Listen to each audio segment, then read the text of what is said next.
Let me begin with something that should unsettle you. If you're sitting on a pile of cash in a bank account, waiting for the perfect moment to invest, you're not being cautious, you're locking in a guaranteed loss. And I can demonstrate it with arithmetic, so basic, a high schooler could follow it, yet remarkably intelligent people miss it all the time. Here's the uncomfortable truth. If inflation runs at 3% a year while your savings account pays 0.5%, you're watching 2.5% of your purchasing power evaporate annually. That's not a maybe, that's a mathematical certainty. Over 10 years, you'll surrender roughly 1/4 of what that money can actually buy. Not the number printed on your bank statement, the real world usefulness. And that's assuming inflation stays at the government's polite figure. Now I know the instinctive objection, but Charlie, cash feels safe. The number doesn't drop. Exactly. You're focused on the wrong metric. You're measuring nominal dollars instead of actual purchasing power. It's like being proud that your car's dashboard still lights up while completely ignoring that the tank is running dry. The psychology is textbook. Humans exhibit what I call the deprival superreaction tendency. We hate losing what we already have far more than we enjoy gaining something new. So we cling to cash, terrified of market swings, while inflation quietly picks our pockets year after year. We're so frightened of a potential 20% dip that might fully recover that we accept a guaranteed 30% erosion over a decade. That isn't logic. That's expensive fear. Here's a principle that spared me countless blunders. Always invert. Instead of asking, what should I buy? Ask, how am I certain to lose? When you invert the cash dilemma, the answer hits you in the face. Holding cash during inflation is choosing definite loss over uncertain but likely gain. You're selecting the one option that is mathematically doomed simply because it feels comfortable.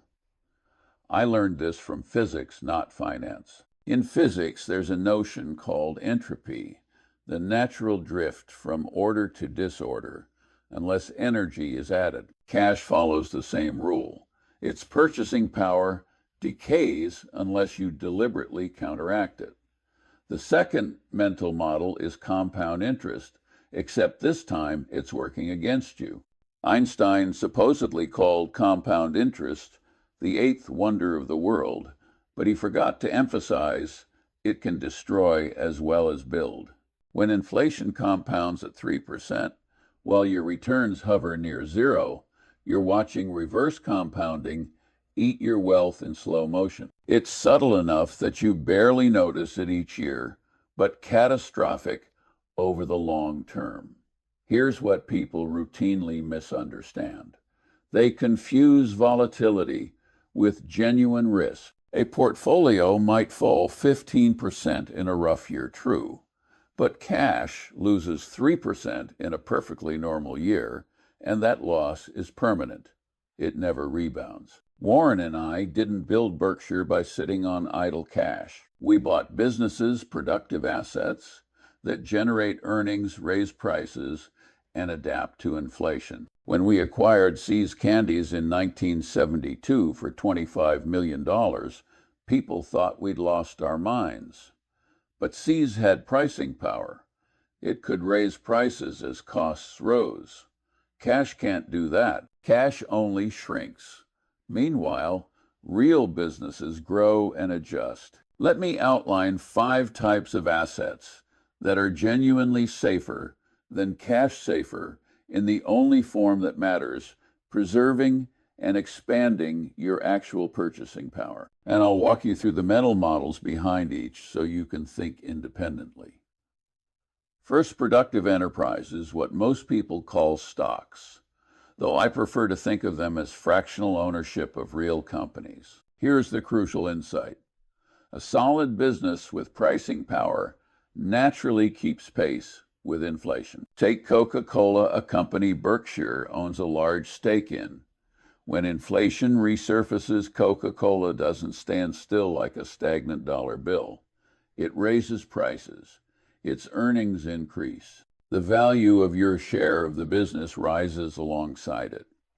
Now, this is not an invitation to buy whatever stock is fashionable. Most equities are too expensive most of the time, and most investors sabotage themselves long before the market ever harms them. But owning slices of exceptional enterprises, companies with durable brands, minimal capital needs, and real pricing power is entirely different from sitting on idle cash.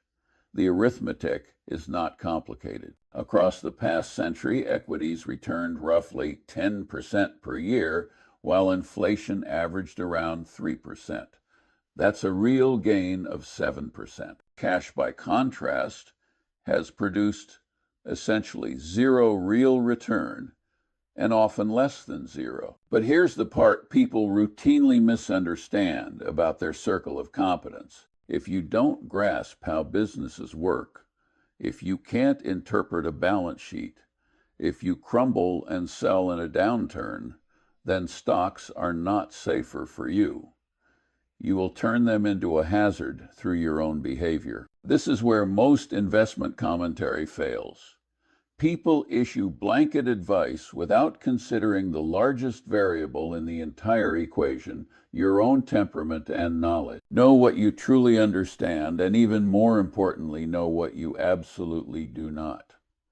The second asset is productive real estate. Notice I said productive, not any random property, but property that generates income. A rental unit producing steady cash flow is a productive asset, just like a sound business. Real estate carries several advantages during inflationary periods. Rents usually rise alongside inflation. If you hold a mortgage, it remains fixed. You repay it with cheaper dollars over time, while the property itself often appreciates as building costs increase. But again, circle of competence rules the game. Being a landlord requires judgment, upkeep, and choosing the right tenants. If you lack the skills, you'll buy the wrong building at the wrong price and then blame the asset class rather than your own ignorance. Warren and I have owned plenty of real estate through Berkshire, but always as functional, productive assets buildings that house businesses, land with a defined purpose, never speculation, always utility. There is a meaningful distinction. Here's a simple test for any real estate purchase. If the property never appreciated another penny, would you still want to own it purely for the income it generates? If the answer is no, you're speculating, not investing, and speculation is just another way of gambling. The third asset is yourself, your capabilities and earning potential.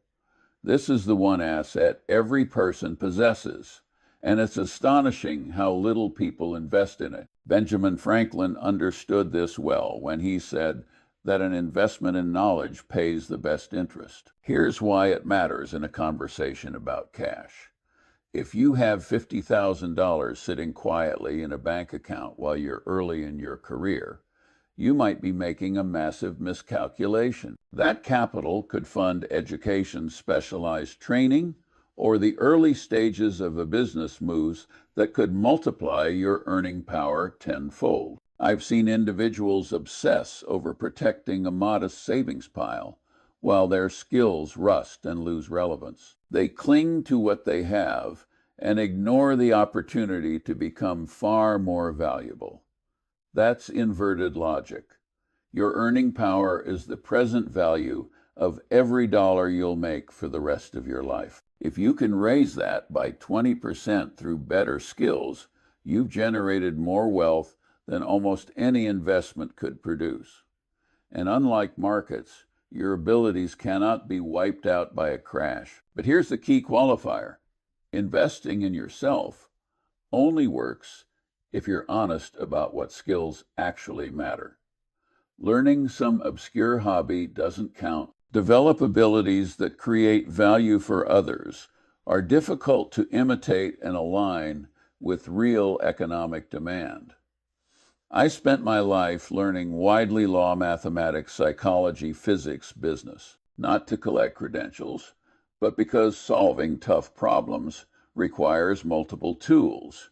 You can't construct a house with just a hammer. The fourth asset, and this surprises people, is high-quality bonds in particular circumstances. Notice I said high quality, and in particular circumstances, not any bond you come across, and certainly not the bulk of bonds issued today.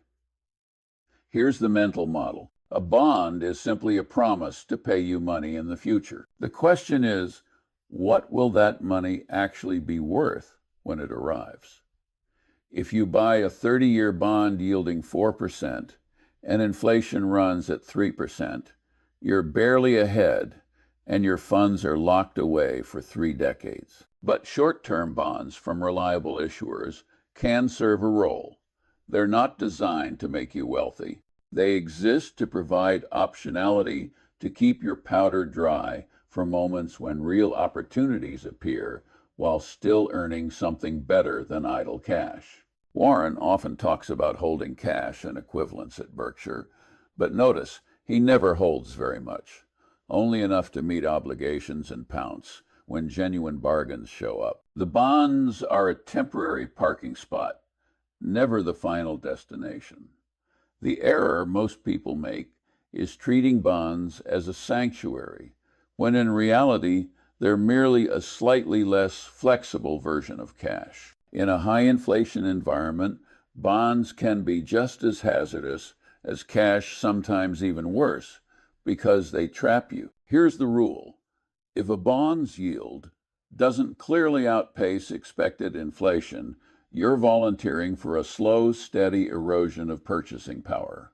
At least with cash, you retain freedom of action. Bad bonds give you every drawback of cash, with none of its optionality. The fifth asset is practical, useful hard assets, things that hold value because people genuinely need them, not because we all agree to pretend they do. This is entirely different from speculating on gold or cryptocurrency, which I'll address shortly. I'm referring to assets like productive land equipment that generates income, or even a dependable vehicle if it enables you to earn a living. These are assets that function, that serve a purpose that would matter, even if the entire financial system took a nosedive.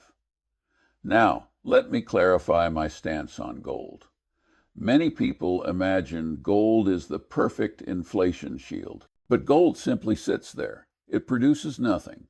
It generates no earnings. You buy it hoping someone will pay a higher price later. That's not investing, that's speculation wearing a very old costume. Warren likes to say that if you gathered every ounce of gold ever mined and shaped it into a giant cube, it wouldn't produce a single dime of output, just the need for more armed guards. Meanwhile, that same capital could purchase businesses that generate billions in profits year after year. Which seems wiser to you. Hard assets only make sense when they're productive. A farm that grows food, not a plot of land you're praying will go up in price. Tools that allow you to build real value, not collectibles, you hope will appreciate. Choose function over fantasy. The unifying theme across all 5 asset categories is simple. They do something. Businesses create goods and services. Real estate provides shelter and utility. Skills allow you to generate value. Even well-chosen bonds provide optionality. They are active, not inert. Cash is inert. It sits there decaying in real terms, waiting for you to apply judgment. The issue isn't whether cash has a role, of course. It does for immediate needs and seizing rare opportunities. The issue is whether it deserves to be your primary long-term approach. Now let's address why intelligent people repeatedly fall into this trap. Because the psychology matters. It's not idiocy. Many highly educated people are dreadful with money. It's driven by predictable patterns of human misjudgment. First, there's what I call the social proof tendency. Everyone around you keeps money in the bank. Your parents did it. Your friends do it. It feels like the mature, responsible thing, so you follow the crowd without questioning whether it's actually rational. But widespread behavior is not the same as correct behavior. In Weimar Germany, people who held savings in cash were completely ruined. What felt socially normal was financially disastrous. Social proof is a terrible compass for investment decisions. Second, there's the availability misweighing tendency. The sting of losing money in a market decline is vivid. It's on television. People discuss it. The stories burn themselves into your memory. Inflation's quiet theft is invisible and subtle, so you fear the wrong threat. You can plainly see a stock fall 20% in a year. You cannot easily perceive your purchasing power being shaved by 3% every year for a decade. Yet the second loss is bigger, roughly 30%, and irreversible. The first loss merely feels worse because it's dramatic. That's your brain misleading you. Third, there's the deprival superreaction tendency I mentioned earlier. We despise losing what we already possess so intensely that we'll behave irrationally to avoid that feeling, even if it means accepting a guaranteed loss to avoid a merely possible one. The answer isn't to pretend these psychological tendencies don't exist. You can't erase them. You're human, and you'll feel them for as long as you're alive. The real solution is recognizing them, calling them out when they appear, and building guardrails that keep your own mind from sabotaging you. Here's the framework I use, and you can shape it to fit your life. Long ago, I determined what share of my assets belonged in each category based on logic, not emotion. Then I simply follow the plan. I rebalance when appropriate. I don't stare at prices every day. I don't allow fear or excitement to rewrite my strategy. This isn't glamorous advice. In fact, it's downright dull. But dull and sensible beats thrilling and impulsive over any meaningful stretch of time. The tortoise defeats the hare not because he's faster, but because he doesn't sprint off in random directions. Let me offer you a way to think through your own situation, because I can't hand you exact instructions. I don't know your circumstances, your knowledge base, or your temperament, but I can give you the right questions to answer. First question, what is my circle of competence? What do I genuinely understand? If you grasp how businesses work, maybe stocks are your mainstay. If you understand property, maybe real estate becomes your emphasis. And if you understand neither, maybe you start with low-cost index funds while you build valuable skills. Second question, what is my actual risk? Not the temporary swings on a chart, but the possibility that you won't have enough purchasing power to live the life you want. For most people, the real danger is inflation eating their savings alive, not a short-term market decline. Third question, what is my time horizon? If you need the money in 6 months, fine, keep it in cash. You don't have the luxury of risk. But if you won't need it for 10 years, why choose the one asset that is mathematically guaranteed to shrink over that period? Fourth question, what are the second-order consequences? This is where most people stop thinking far too early. They assume cash is safe and end the analysis right there. But the second-order effect is that safe cash leads to a poor retirement, fewer options, and working longer than you ever planned. Fifth question, what does inversion tell me? If I sit mostly in cash for the next 20 years, what is the likely result? Can I live with that result? If not, what adjustments should I make right now? These are not philosophical questions. Write your answers down. Putting your thinking on paper forces clarity, and most people never bother to do it. They react emotionally and hope things magically work out. Now here's a truth that makes people uneasy, but it must be said.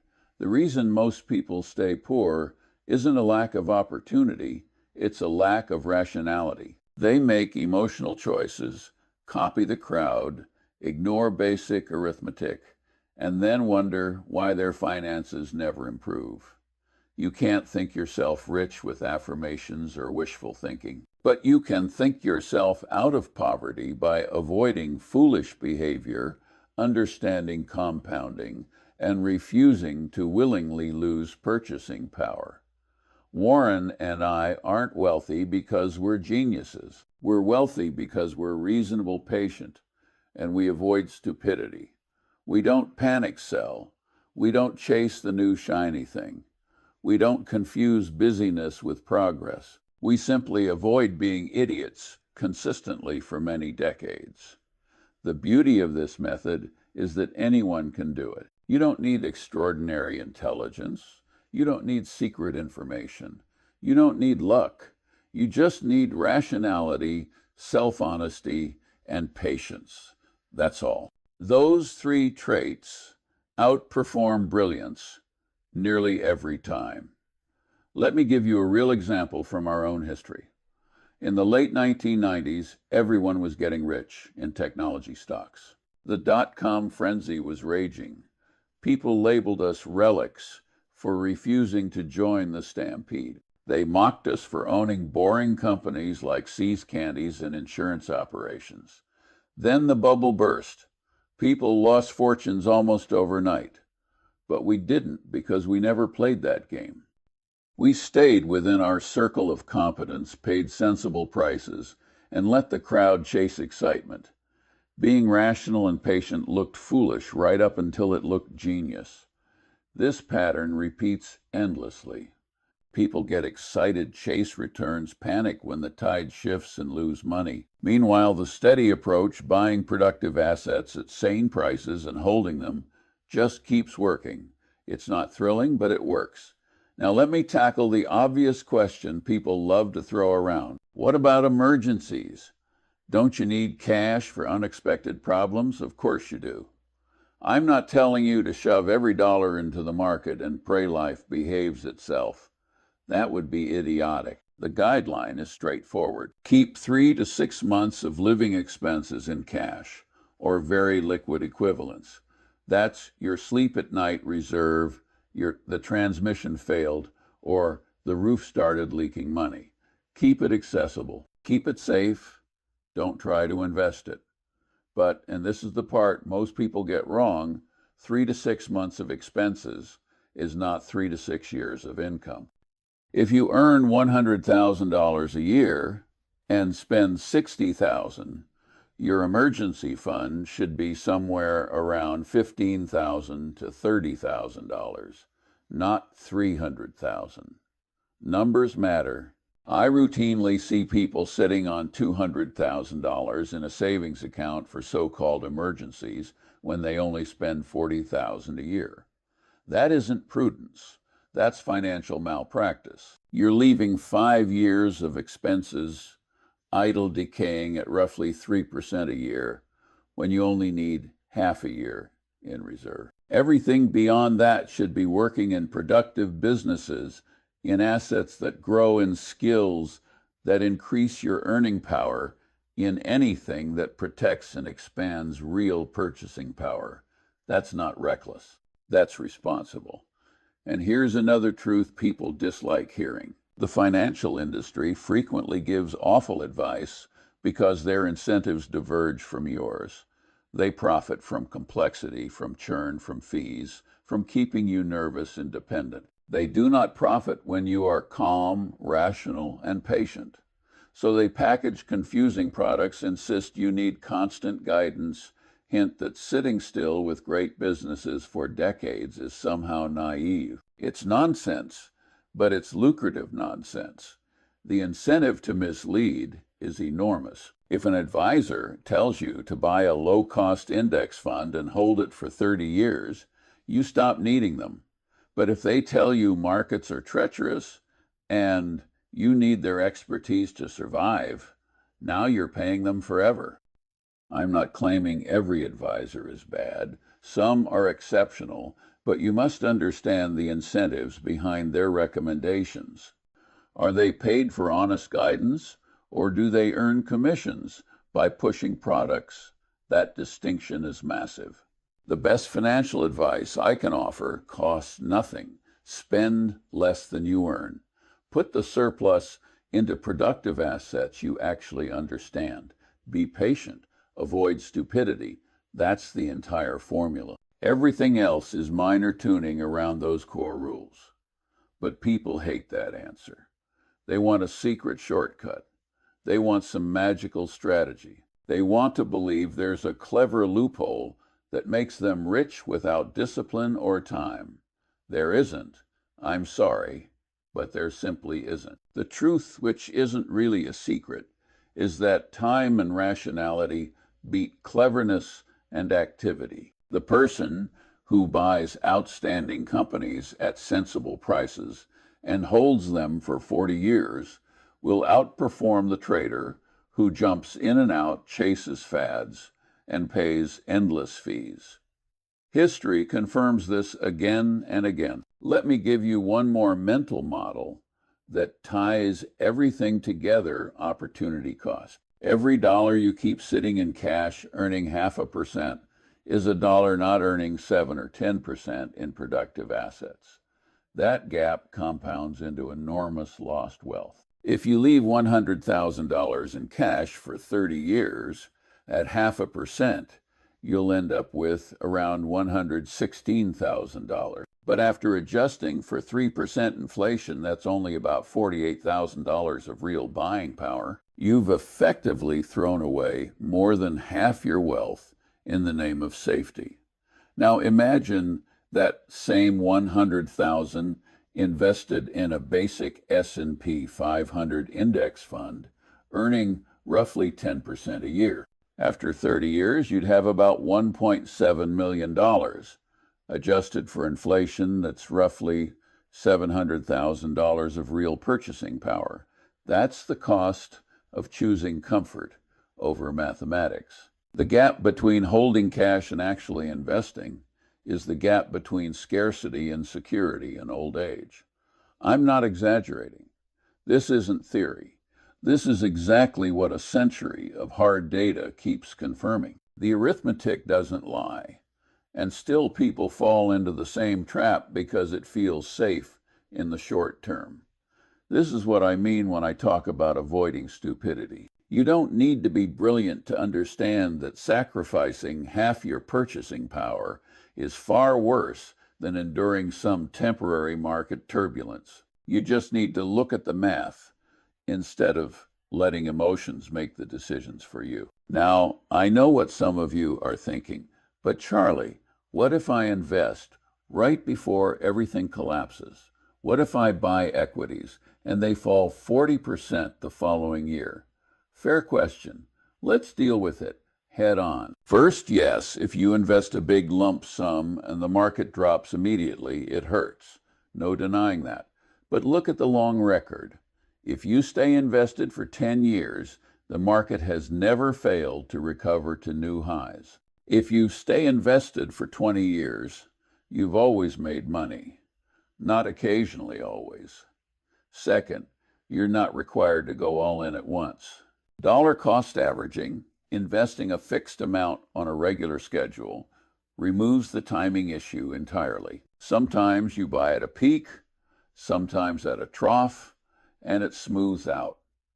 Simple, reliable, emotion-proof. Third, yes, the market could crash after you invest, but it could just as easily rise 30% first, then fall, and you'd still be ahead. Timing is unknowable. Nobody can predict it. So make a rational plan and carry it out.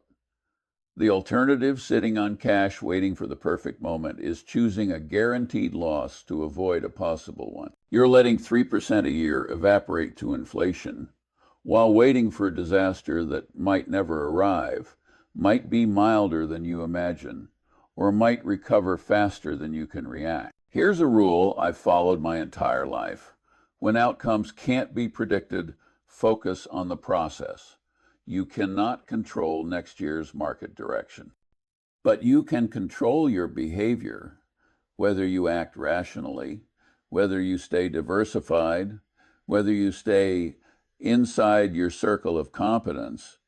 A sound process applied consistently almost always leads to sound results. A reckless process occasionally gets lucky, but usually ends in wreckage. The intoxicated driver sometimes reaches home unharmed. That doesn't make it a good strategy. Let me leave you with this. The title here was about assets that outperform cash, but the real lesson is deeper. It's about logic over emotion, second-order consequences, over first-order reactions, long-term discipline, over short-term comfort. Cash isn't evil. It has a purpose. But treating cash as your main wealth strategy, your anchor, your fortress, your long-term plan, is a mistake created by human psychology colliding with mathematical truth. And mathematics always wins in the end. The 5 asset categories I've discussed: productive companies, income-generating real estate, your own human capital intelligent use of high-quality bonds, and useful hard assets, aren't mystical. They're just rational ways to survive in a world where inflation erodes and productivity compounds. They are choices rooted in reality, not emotion.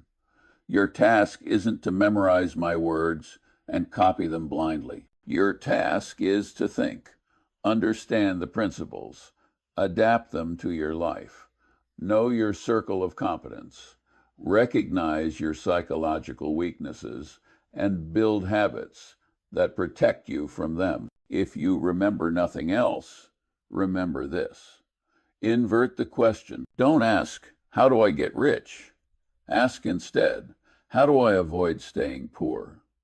The answer is blunt and obvious. Don't volunteer to lose purchasing power.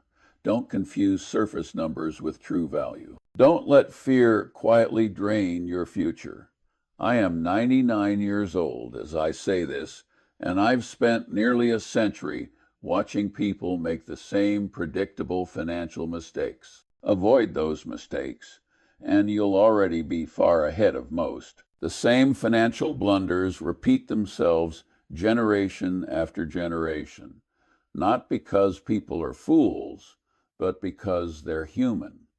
The remedy for human nature isn't superhuman discipline or sky-high intelligence. It's awareness, structure, and patience. Understand your biases. Put guardrails around your behavior. Think on a long timeline. It isn't thrilling advice, but it's the kind that actually works. Warren and I transformed Berkshire Hathaway from a dying textile operation into one of the most valuable businesses on the planet. We didn't accomplish that by being the smartest men in the room. We did it by being steady, rational, and relentlessly consistent. We sidestepped stupidity and let compounding do the heavy lifting. That's the whole formula. You can replicate the same pattern on a scale suited to your life. You won't build a corporation worth hundreds of billions, but you can build financial security. You can sidestep poverty. You can make decisions today that your future self will thank you for. Anyone willing to think clearly can do that. In the long run, the world pays generous dividends to rationality, even though in the short run, it sometimes rewards chaos and foolishness. Be patient, be disciplined, be brutally truthful with yourself. And for heaven's sake, don't pile all your money into cash and then wonder why you're stuck standing still. Now, take a hard look at your own situation. Write down your answers to the 5 questions I gave you. Examine the real numbers, what you earn, what you spend, how much sits idle in cash, how much is invested. Strip away the stories you tell yourself and face the fact. Then build a plan rooted in rational thinking, not emotional impulses. Base it on arithmetic, not anxiety, on long-term outcomes, not short-term comfort, and then follow it. Don't let fear derail it. Don't let greed rewrite it. Execute steadily. That's how you win. Not by being brilliant, but by consistently avoiding foolishness. Not by trying to time the market, but by giving time to the market. Not by hunting for hidden secrets, but by applying the obvious truths that everyone knows and almost no one practices. The choice is yours. You can leave your money in cash, watching it decay year after year, while enjoying the illusion of safety. Or you can invest sensibly in productive assets, ride out the volatility, and build genuine wealth over time. One option merely feels safe. The other is safe. They're not the same thing. I know which I've chosen for nearly 8 decades. And I can tell you the arithmetic doesn't lie. The psychology is predictable, and the solution is simple. Now, the decision is yours, whether you'll act on it or repeat the mistakes of those who came before you.